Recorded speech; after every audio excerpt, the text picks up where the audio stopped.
Next 9 news में आपका स्वागत है। मैं हूं आपके साथ अबरारुल हक रहमान।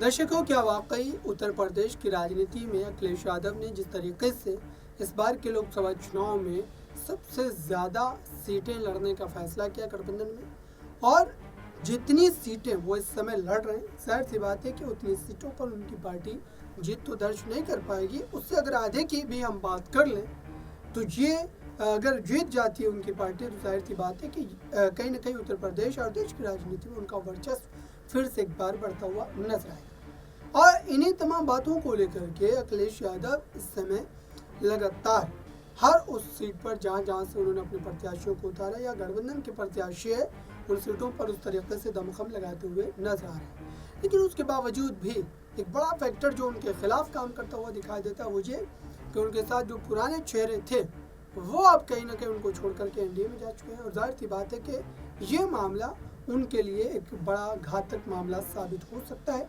हालांकि भारतीय जनता पार्टी के खिलाफ वो कई मोर्चों पर अपनी एकजुटता दिखाने की कोशिश कर रहे हैं। बीते दिनों राहुल गांधी और कांग्रेस के बड़े नेताओं के साथ उनकी रैली भी हुई, और इस रैली के बाद ये दावे किए गए कि उत्तर प्रदेश की राजनीतिक फिजा जो है वो बदल सकती है।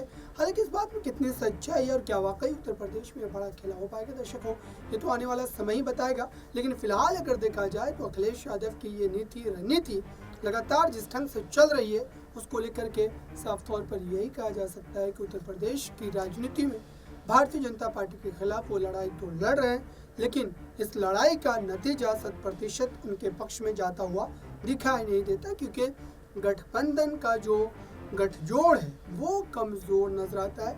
और यही एक कारण है जिसकी वजह से साफ तौर पर ये कहा जा सकता है कि बीजेपी के खिलाफ उनका ये गठबंधन जो है मजबूत नहीं है, जिसके आधार पर वो उत्तर प्रदेश में सबसे बड़ी या सबसे जो है ज़्यादा सीटों के साथ जो है अपनी पार्टी को उजागर करते हुए दिखाई देंगे।